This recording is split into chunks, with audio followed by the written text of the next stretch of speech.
Agora estou gravando a aula de verdade. Infelizmente vai perder aquele pedacinho ali no início, mas eu acho que não é muito importante, era só uma introduçãozinha. Aqui é a real parada. Uh, claro, se vocês não entenderem alguma coisa e precisar que eu grave toda a aula de novo e aquele pedacinho, vocês peçam, comentem, me mandem um e-mail e eu faço, não tem problema. Tá, mas daí assim, o que acontece? Bom, se a gente estiver tentando resolver esse problema de uma forma mais algébrica, a gente ia separar o 16 em dois fatores x mais y e o 70 em x vezes y. Daí a gente pode mexer ali na equação do 16 e passar o x diminuindo para a esquerda e substituir o y ali no 70. A gente ia ficar com uma equação do tipo 70 igual a 16x menos x ao quadrado. Daí a gente já vem aqui, ficar x ao quadrado menos 16 mais 16x mais 70, porque eu passei pro lado, troquei o sinal. Daí fazendo uma básica aí, porque é uma equação de segundo grau, né? A gente ia ter 16 mais ou menos 16 ao quadrado menos 4 vezes 70 dividido por 2. Menos b, mais ou menos b ao quadrado menos 4ac dividido por 2a. Resolvendo isso, a gente ia ter 16 mais ou menos raiz de menos 24 dividido por 2. Raiz de menos 24, a gente aprendeu que não tem como resolver. Então isso seria uma equação que a gente não resolveria. A gente deixaria assim e falaria assim, ó, não tem resposta. Mas se a gente mexer um pouquinho, a gente pode chegar com uma resposta suficientemente boa. Então a gente vai separar esse menos 24 em dois fatores, menos 6 e 4. O 4, a raiz de 4 é 2, né? Então a gente tira o 2 para fora. E a gente fica com raiz de menos 6 ali dentro. A gente pega o 2 que está embaixo dividindo, divide o 16 e divide o 2, corta ali, né? Então a gente fica com 8 mais ou menos raiz de menos 6. A gente pode separar esse raiz de menos 6 em raiz de 6 vezes raiz de menos 6, certo? E esse menos 1, lá atrás a gente diz que esse menos 1 vale i. Então vamos substituir aí. Então aqui, essa equação do final que está em vermelho, que é o 8 mais ou menos 6i, está dizendo assim, é 8 mais ou menos 6 raiz de menos 1. Que era a raiz de 6, tá? Não 6. Esqueci do raiz. Botar um tracinho aí pra...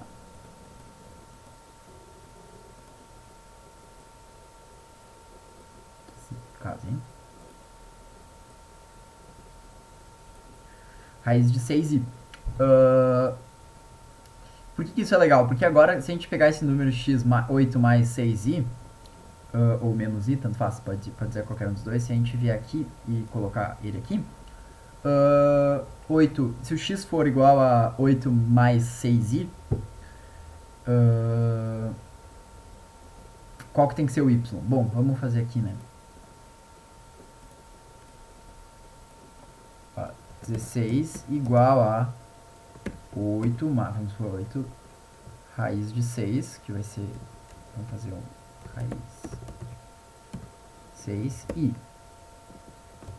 mais y. Quanto que tem que ser o y? O y vai ser 8 menos raiz de 6i, né? Porque daí vai matar aquele raiz de 6i e nós vamos ficar com 16. A raiz y 8 menos raiz 6i. Vocês entendem, né, que o raiz 6 é a raiz quadrada de 6 ali, né? Só porque eu não tenho essa capacidade técnica. E aí a gente pode ver que se a gente multiplicar os dois, 8 mais raiz de 6i vezes 8 menos raiz de 6i. Se a gente fizer a distributiva aqui, a gente vai ver que vai dar 64 mais 6. 64 mais 6 dá 70. E aí dá certo. Então, esse é um primeiro uso para os números complexos. Todo mundo entender essa parte? Fazer a primeira parada da aula para todo mundo ver se todo mundo absorveu esse pedaço direitinho e conseguiu pegar. Não precisa entender completamente, só vir junto que nós vamos aos poucos entender. Beleza, a Maria não me deixou no vácuo. Muito bom, muito obrigado. Então, como eu disse, a gente vai poder escrever os números complexos dessa forma aqui. Porque lembra que eu disse que eles vão... Assim, o número complexo...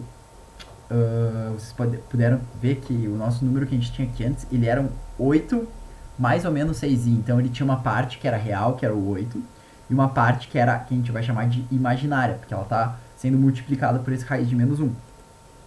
E essas duas coisas elas não se misturam bem, não conseguem se juntar, sabe? Porque justamente não dá pra fazer nada com ela, né? Por enquanto. Então a gente vai chamar, numa forma geral, a gente vai dar o nome de Z, a letra Z vai ser o nome do. Essa é a letra que a gente vai usar para número complexo. E ele vai ser da forma A mais BI, como se ele fosse uma funçãozinha linear. E a gente vai dizer que o A é a parte real e o B é a parte imaginária do nosso número. E o número ele sempre vai ter essas duas partes. Pode ser que a parte real seja igual a zero. A parte real seja igual a zero. Depois. E a parte imaginária não seja. Assim, se a parte imaginária for igual a zero, o número vai ser real, né? Vai ser só a parte real. Mas se a parte real for igual a zero, pode acontecer. Então vamos lá. É isso aí que eu falei agora. E daí esse vai ser o jeito normal, a forma geral, né? Porque daí ela consegue abordar tudo. Assim, um número na forma Z, ele pode ser todos os números reais e todos os números complexos, certo?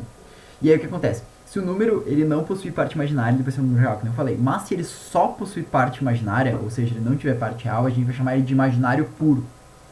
Isso é legal, também vai acontecer às vezes de ter umas questãozinhas desse tipo.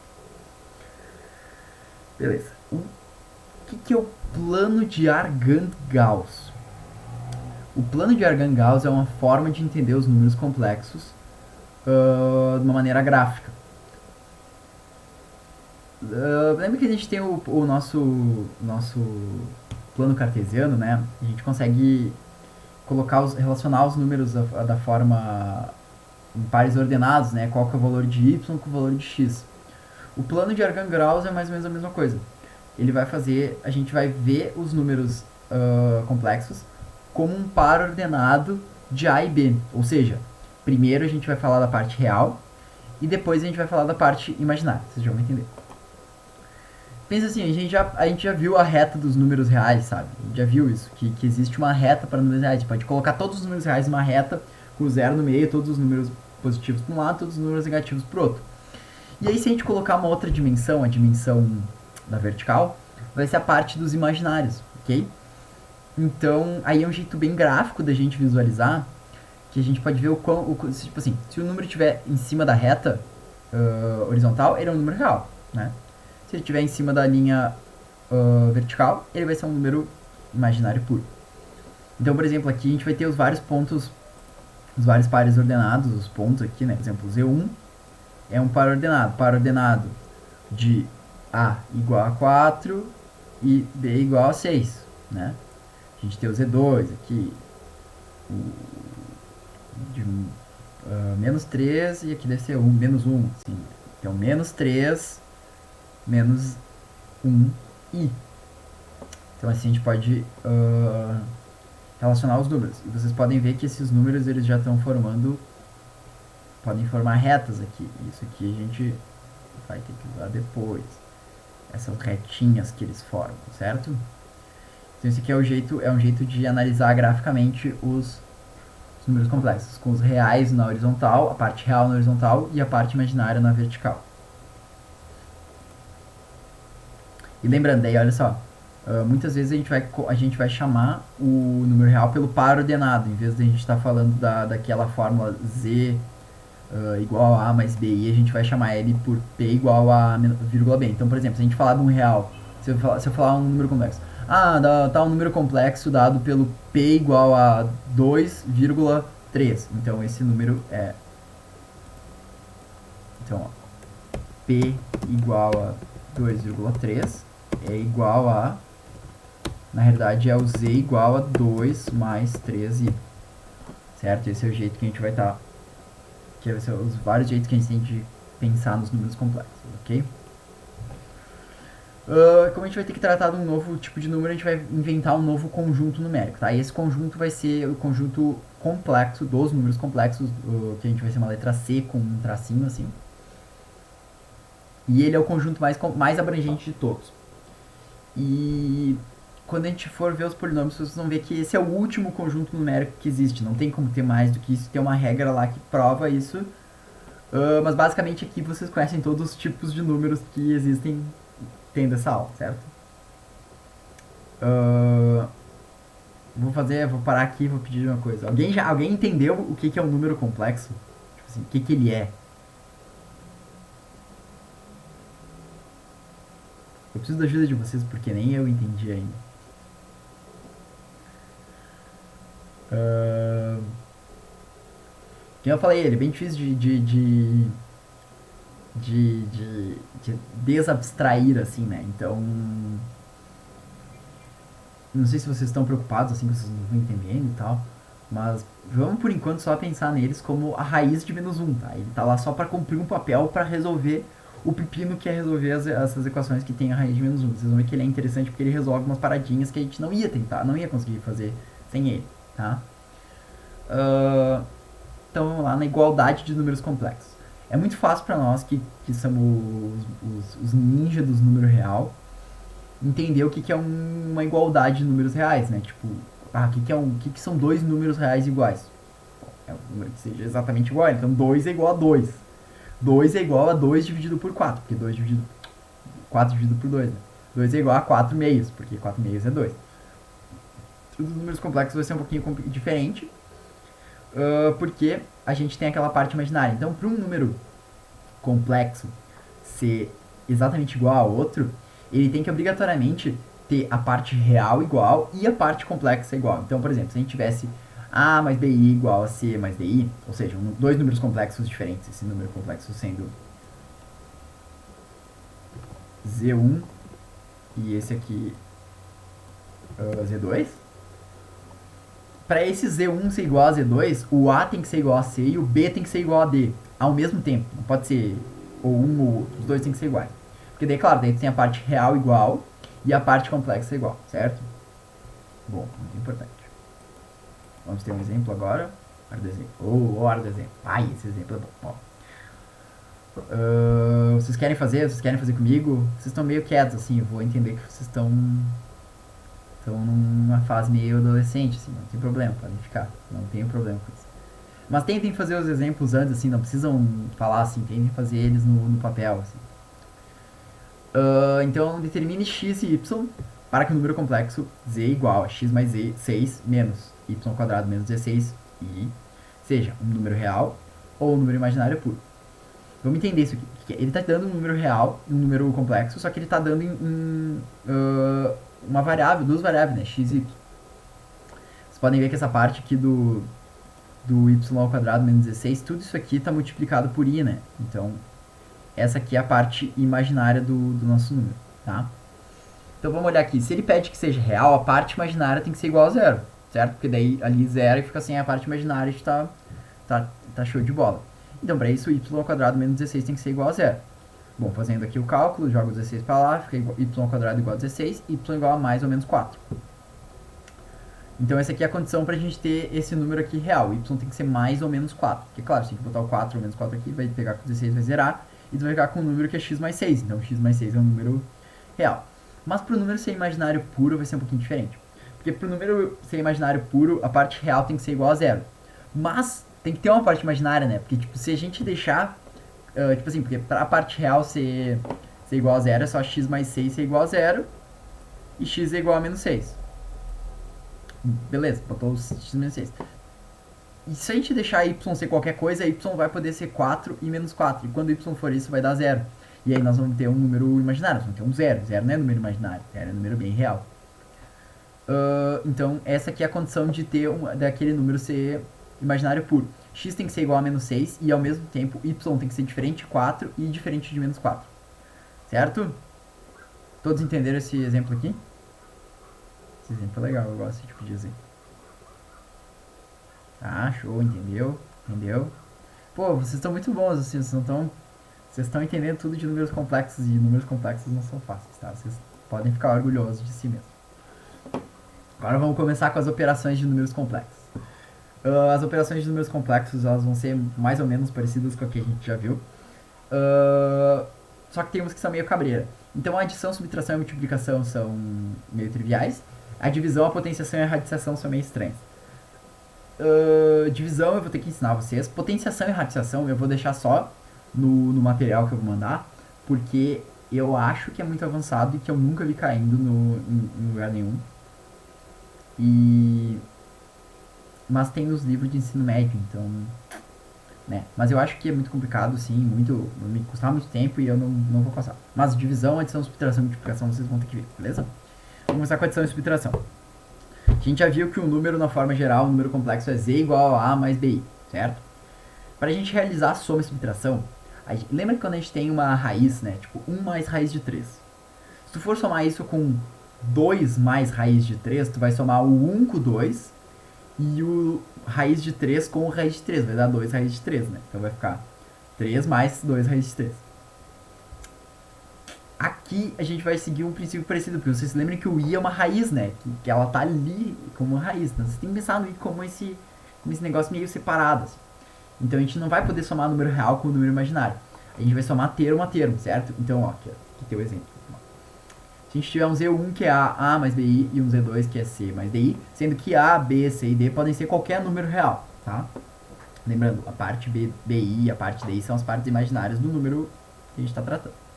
Se a gente for somar Z1 com Z2, a gente vai ter o A mais BI mais C mais DI. A gente vai agrupar os termos que são semelhantes ali, né? Então o A com o C e o B com o D. E aí a gente bota o I aqui em evidência e a gente vai fazer o cálculo, certo? E na subtração a mesma coisa, só que a gente vai diminuir, né, um do outro.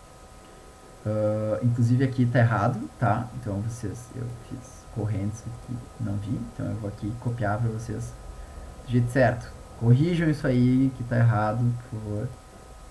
Vocês podem ver o que tá errado ali, né? Vocês viram que não faz sentido isso. Vou copiar aqui.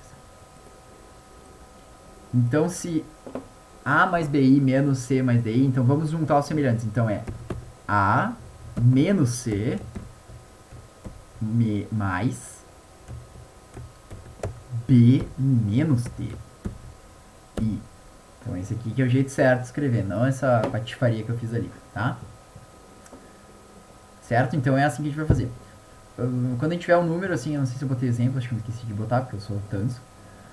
Mas quando a gente tiver um número, assim, a gente precisa pegar esse número e somar as partes semelhantes. Ou diminuir as partes semelhantes, né?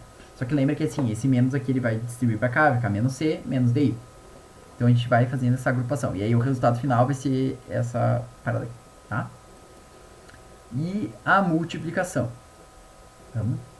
A multiplicação a gente vai usar a distributiva como se fosse uma multiplicação de duas equações. Então a gente vai fazer aquela velha história do chuveirinho, né? E a gente vai pegar aqui. Então vamos por Z1 vezes Z2, sendo que o Z1 e o Z2 são os mesmos de antes. A gente vai pegar o A, vai multiplicar com o C, AC. O A vai multiplicar com o DI. Então A vezes DI. Lembra que raiz a gente pode multiplicar, né? 2 vezes raiz de 3 é 2 raiz de 3. Mas a gente não pode tomar 2 com raiz de 3, que daí dá pau. E depois a gente vem com o BI, pega aqui o CI. E aqui com o DI. Então vai ficar A vezes C mais A vezes DI mais B vezes C vezes I mais B. Aqui é interessante, vai ficar B vezes DI. BI vezes DI. A gente vai multiplicar I por I, fica I ao quadrado. Mas, quem estava atento se lembra que lá atrás a gente falou que I ao quadrado é igual a menos 1. Então vamos botar o menos 1 ali, que fica melhor, né? Então a gente vai botar o AC mais ADI mais BCI mais BD vezes menos 1. E aí esse menos 1 passa para frente. Então a gente vai ter o menos BD aqui, esse termo menos BD que apareceu, certo? E a gente vai manter o I ali, tudo mantido, e a gente vai, ele vai subtrair aqui, subtrair ali. AC menos BD mais AD mais BC. Como o cara que escreveu os slides aqui, o Augusto de ontem, falou, vocês não tem que decorar essa fórmula, não é para decorar. É para vocês usarem a distributiva. Então pegou dois números e distribuiu. E aí quando apareceu o I ao quadrado, substituiu menos 1 e meter ali nos números, certo? Vocês podem usar as regras das multiplicações de equações, se vocês se lembrarem. Tá? Então, A mais BI é a mesma coisa que A, tipo assim, A mais X, né? E aí vai ficar A ao quadrado mais 2ABI mais BI ao quadrado. Lembrando que esse I ao quadrado vai virar menos, né? E essa aqui é importante, a gente vai usar ela agora daqui a pouco. A mais BI vezes A menos BI, se a gente desenvolver isso, fica A ao quadrado menos BI ao quadrado, que é o primeiro termo, vezes menos o quadrado do segundo, certo? E aqui eu até repeti, lembrem de repetir, de substituir o z ao quadrado menos 1. Vai dar tudo certo, todo mundo vai ser feliz da vida. Vamos lá. Todo mundo pegou essas três, que são as mais tranquilas, e agora a gente vai chegar na que é um pouco mais cabreira. Todo mundo vai se descabelar. Vamos embora então.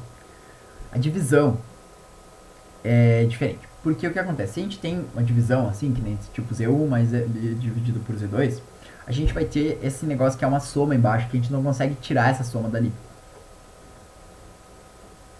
Então fica muito difícil para nós fazer qualquer coisa e nós simplificar, sabe? E aí o que a gente faz, sabe? Não tem o que fazer, né? A gente precisava que o número de baixo fosse um número real, tá? Espera um pouquinho. A gente sabe que o número complexo sempre vai ser dessa forma aqui, ó. C mais DI, tá? E a gente acabou de ver que se a gente multiplica um número imaginário por um número imaginário com o sinal do meio aqui trocado, né? Em vez de C mais aqui C menos, a gente elimina o i, né? Porque a gente fica com a ao quadrado menos bi ao quadrado, e se ao quadrado vai ficar menos 1, vai ficar a ao quadrado mais b ao quadrado, certo? Então a gente ficou só com a parte real do número, fazendo uma multiplicação. Então a gente teria que conseguir... Deixa eu ver se eu consigo escrever isso. A gente teria que conseguir escrever C, multiplicar isso aqui por C menos DI. Ali embaixo. E aí a gente teria que descobrir um jeito de fazer isso sem perder o resultado. Porque não pode só multiplicar ali embaixo a louca, sabe? Então o que a gente faz? A gente sabe que se a gente multiplicar em cima e embaixo por um número não muda nada, tá? Então a gente vai fazer isso, a gente vai pegar o C menos DI e multiplicar em cima e embaixo, tá? Talvez vocês se lembrem lá atrás quando a gente está trabalhando com raízes assim, a gente pode racionalizar as raízes, né? Que é multiplicar em cima e embaixo pela mesma coisa. Acho que a gente usa muito quando tem tipo 1 raiz de 2, sabe? A gente multiplica em cima e embaixo por raiz de 2, porque raiz de 2 vezes raiz de 2 dá 2. E daí tu multiplica em cima pela raiz de 2. Então 1 raiz de 2 é a mesma coisa que raiz de 2 sobre 2.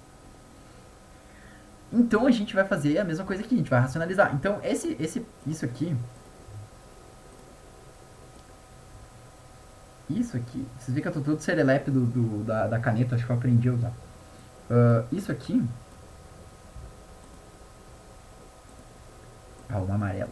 É não, nunca vocês vão enxergar o amarelo.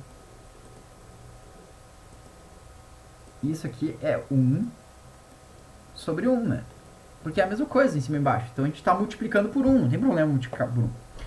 Então a gente vai pegar, vai multiplicar em cima e embaixo pela mesma coisa, e aí aqui esse C menos DI vai nos resolver o pepino. Que C ao quadrado menos mais DI vezes C menos DI, aqui a gente pode multiplicar, né? Vai ficar C ao quadrado menos D ao quadrado vezes I ao quadrado. Esse I ao quadrado vai virar menos 1, vai substituir aqui e ficar com Z ao quadrado mais D ao quadrado. E aí a gente tem que fazer a parada em cima aqui, multiplicar em cima e embaixo, né? Em cima e embaixo não, multiplicar aqui, fazer a distributiva A vezes C, A vezes menos DI, daí fica aqui, BI vezes C, BC vezes I, e BI vezes DI, substituir ali, tá? Que nem eu disse, não é pra decorar isso. Deixa eu ver se tá aqui escrito. Ah, não. De novo, não é pra decorar isso. Vocês não precisam decorar isso. Vocês só precisam lembrar que vocês têm que multiplicar pelo inverso da coisa. E esse número aqui, a gente vai chamar ele de uma coisa. Vai ser o chamado conjugado. Então, um número que ele tem a parte real igual e a parte imaginária com o sinal trocado se chama conjugado, tá? Então, o conjugado de C mais DI é C menos DI. O conjugado de C menos DI é C mais DI, tá certo? E a gente vai escrever ele com um tracinho em cima do Z aqui, assim. Esse aqui. Z com tracinho, vai ser o conjugado. Às vezes vão pedir pra usar essas coisas, tá? Então a gente tem que lembrar que a gente tem que multiplicar pelo conjugado em cima e embaixo. Vamos ver uma questão. Ah, ó, e aqui vamos de novo olhar o plano Argand graus. Tá aqui, ó, esse aqui é o número normal e esse aqui é o conjugado dele, certo? Ele tá refletido no eixo negativo, tá? Então vamos ver um exemplo, certo? Lembrando, se vocês quiserem fazer antes, não tem problema, podem fazer. Inclusive, se vocês quiserem tentar fazer sozinhos, me peçam que eu dou um tempo para vocês fazerem. Se vocês não quiserem também eu resolvo.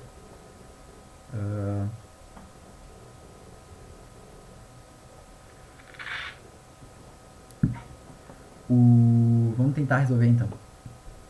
Quais são os valores de m e n reais, atenção, para que a seguinte equação seja satisfeita? Aí aqui ele dá uma equação toda cabeça. Onde que a gente consegue simplificar isso aqui, né? Justamente nesse pedaço daqui que tem uma divisão. E agora a gente já é ninja master da divisão, a gente sabe resolver isso. Qual é o conjugado do número complexo 1 mais raiz de 3i? É 1 menos raiz de 3i. Então vamos multiplicar aqui em cima e embaixo por isso. 1 menos raiz de 3i sobre 1 menos raiz de 3i. Bom, vai fazer distributivo, o m vai pegar aqui. O m vai multiplicar aqui. 3 com 1 com esse 3 e esse 3 com esse 3. Tá? O que vai acontecer? Vai ficar m menos m raiz de 13i. E aí vai fazer a multiplicação aqui embaixo. 1 vezes 1, 1 vezes menos raiz de 13i. Raiz de 13i vezes 1, raiz de 13i.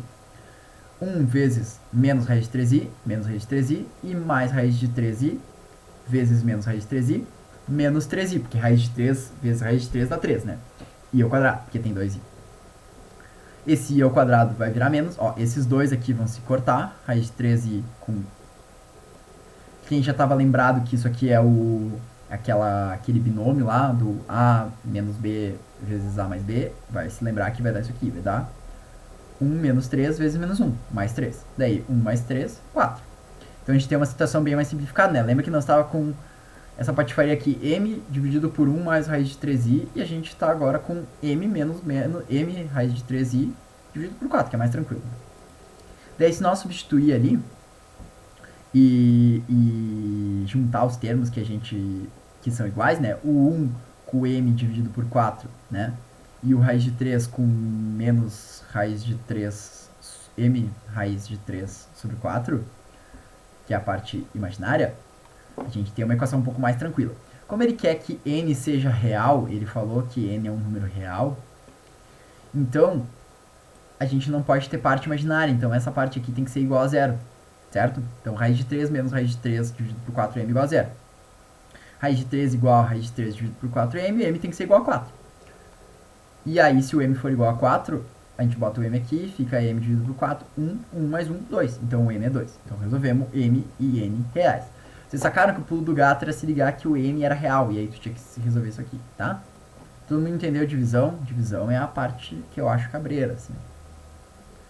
Vocês entenderam? Fui muito rápido, fui devagar demais. Vocês já estão muito inteligentes, talvez. Boa, então vambora. Ué, já estamos terminando. Vamos ver as potências de I, porque não sei se vocês chegaram a notar assim, mas o I ele é uma coisa meio estranha, né? Ele é raiz de menos 1. Então, cara, o que acontece se eu começar a multiplicar ele por ele mesmo, assim, sabe? Se eu não coloquei, mas tipo assim, se vocês pegarem uma expressão, um número complexo, tipo z ao quadrado, então z é igual a mais bi, vocês façam a mais bi vezes a mais bi. Se for z ao cubo, a mais bi vezes a mais bi vezes a mais bi. Se for z na quarta, a mais bi vezes blá, blá, blá. Se for a z na quinta, daí vocês já falam assim, tá, não vamos mais fazer e azar. Paciência. Mas podem fazer também se quiser. Só que daí se a gente for começar a fazer as potências do número i sozinho, vai começar a aparecer um negócio muito engraçado. Eu botei aqui elas. Vamos lá. I na zero é 1. Certo? Porque todo número elevado a zero dá 1. Então nós concordamos com isso. I na 1 é a raiz de menos 1. Ou seja, ele mesmo, I. I ao quadrado é a raiz de menos 1 ao quadrado. Quanto que é a raiz de menos 1 ao quadrado? Tu tira a raiz, corta, fica menos 1. I ao cubo. Bom, raiz de menos 1 ao cubo. Então a gente pode separar isso em raiz de menos 1 ao quadrado vezes a raiz de menos 1. Raiz de menos 1 ao quadrado a gente já viu que é menos 1. E raiz de menos 1 é i. Então é menos i. Tá? Daí olha só o que acontece quando a gente chega no 4. 4 é i ao quadrado vezes i ao quadrado. E i ao quadrado é menos 1. Menos 1 vezes menos 1, 1. I na 5. Podemos separar em i ao quadrado vezes i ao cubo. Lembra, né, que a gente pode somar as potências. I ao quadrado é i. i ao cubo é menos i. Menos i vezes... é menos 1. Menos 1 vezes menos i, i. I na sexta, vamos ver. I, podia fazer vários, né? Podia ser i ao cubo vezes i ao cubo. Ou i ao quadrado vezes i na quarta. Mas eu resolvi fazer i na 1 vezes i na 5. I na 1 é i. E i na 5 a gente acabou de ver é i. I vezes i ao quadrado. I ao quadrado é menos 1. I na 7, i ao cubo vezes i na quarta. A gente vai ver que vai dar menos i vezes 1. Menos i. Perceberam que aconteceu a mesma coisa? 1, i, menos 1, menos i. 1, i, menos 1, menos i. Se a gente fizer i na oitava, vamos supor que é i na quarta vezes i na quarta. I na quarta é 1 vezes 1, 1. I na nona, mesma coisa. Podem seguir quando quiserem. Vai sempre acontecer isso aqui, ó. Chegar 1, i, menos 1, menos i. 1, i, menos 1, menos i. Sempre. Então a gente nota que tem esse padrão. E aí, se a gente quer saber qual vai ser o valor, a gente só precisa calcular o número do expoente, então n dividido por 4 e ver quanto vai dar o resto. Se o resto for 0, vai ser igual a 1. Se o resto for 1, vai ser igual a i. Se o resto for 2, vai ser igual a menos 1. Se o resto for 3, vai ser igual a menos i. Claro, né? Vamos pôr 4 dividido por 1. 4 dividido por 1 é 4.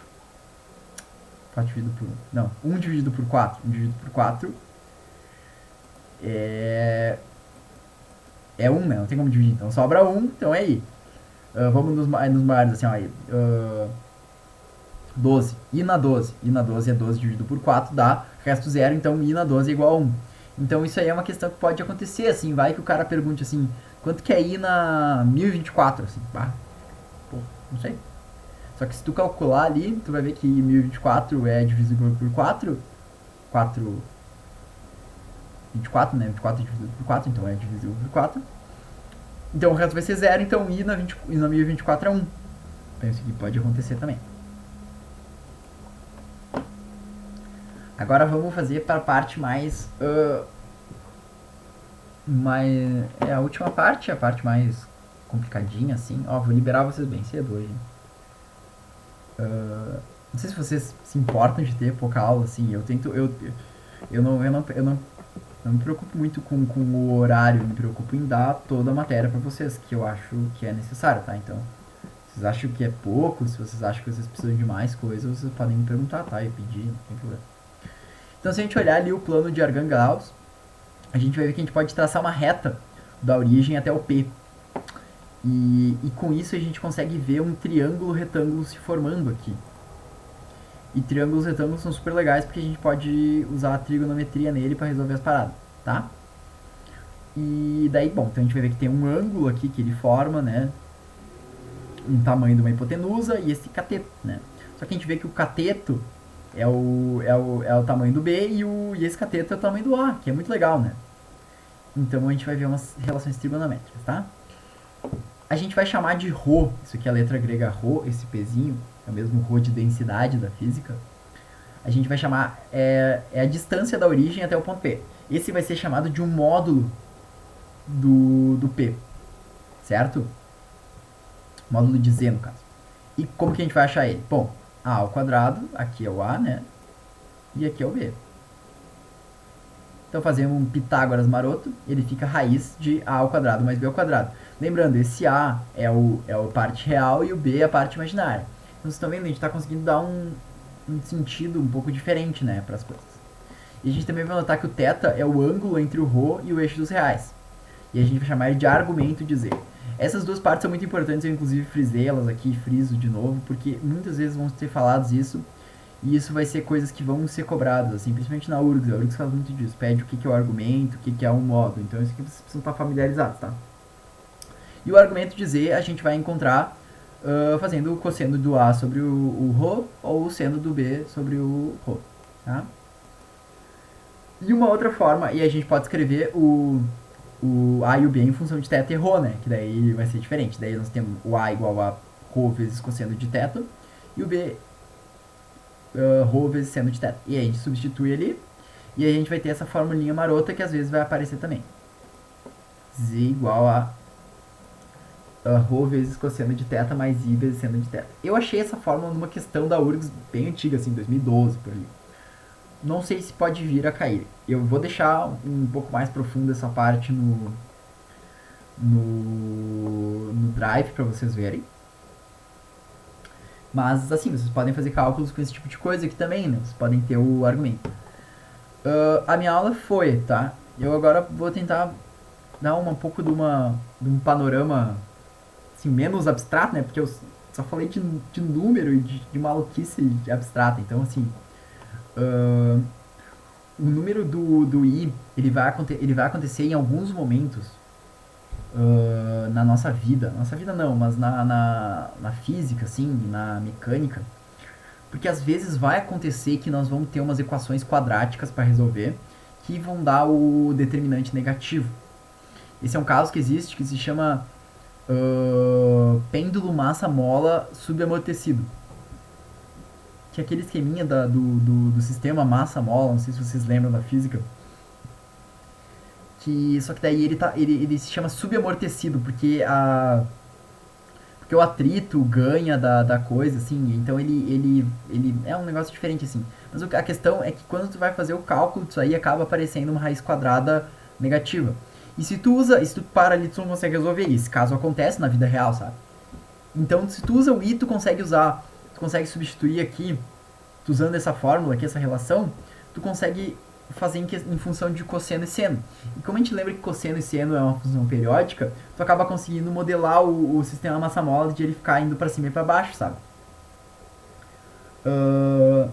Então isso é uma função dos números complexos. Outra coisa que acontece é que vocês podem ver aqui que o número complexo, ele é ele tem um ângulo ali, né? E aí se a gente começar a mexer no número complexo, a gente consegue mudar o ângulo ali. Então, em alguns sistemas é útil tu usar os números imaginários para fazer rotações, porque ele pode às vezes ser mais fácil. Se tu tem uma imagem, isso aí acontece muito em computação gráfica, assim. Tu tem uma imagem, vamos supor que a gente tivesse aqui nesse plano, né, tivesse um desenho, que tivesse desenhado, assim.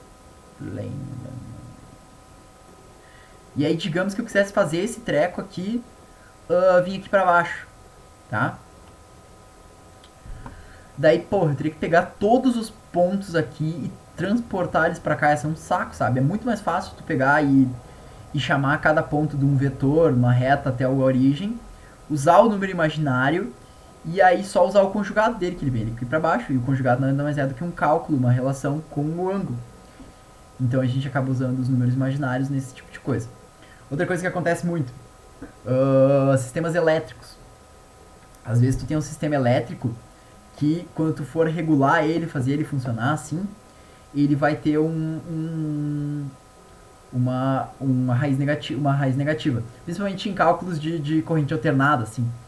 E aí justamente a materialidade alternada dela vem de ter que ser de ser uma função com raiz negativa, porque daí tu vai ter um i na resposta, e esse i, esse número complexo, tu pode transformar ele numa função cosseno e seno, que vira uma função periódica, e aí ela começa a ter a periodicidade dela de ser mais ou menos. Então a gente consegue entender esse tipo de coisa com essas coisas, certo? Se vocês tiverem muito interesse, assim, se vocês não conseguiram entender ainda, assim, se não conseguiram ver, visualizar, que não é preciso, porque se vocês forem ler as questões da URGS que falam sobre isso, vocês vão ver que só precisam fazer os calculinhos, assim, sabendo a parte de operações, vocês matam muito bem. Mas se vocês quiserem entender melhor, vocês podem ir até na página do Wikipedia, que tem bastantes exemplos. Eu vou até, inclusive, procurar alguns vídeos para botar no Drive para vocês, se vocês quiserem ver, se vocês perderem tempo.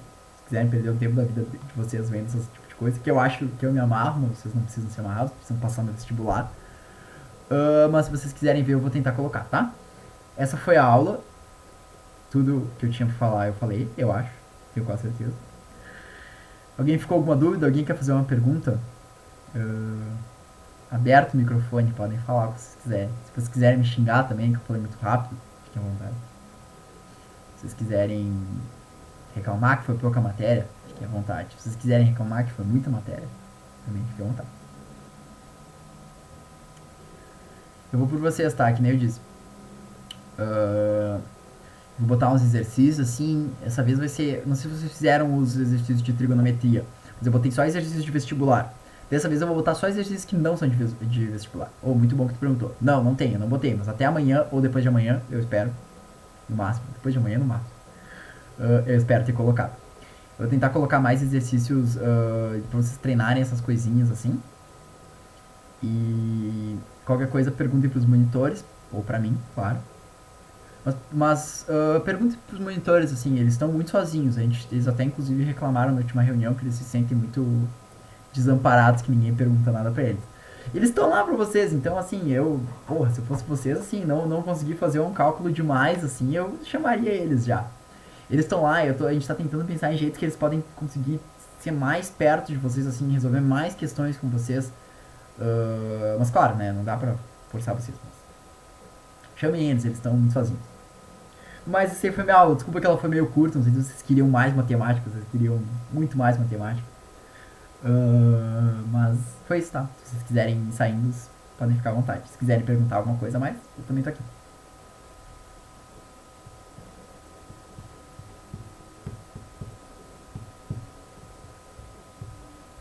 Valeu, gente. Muito obrigado pela companhia de por.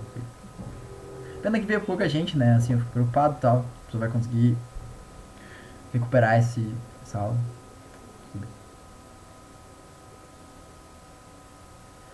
Bom, então feito, gente. Eu vou aqui desligar e fechar a aula. Acho que ninguém vai perguntar nada.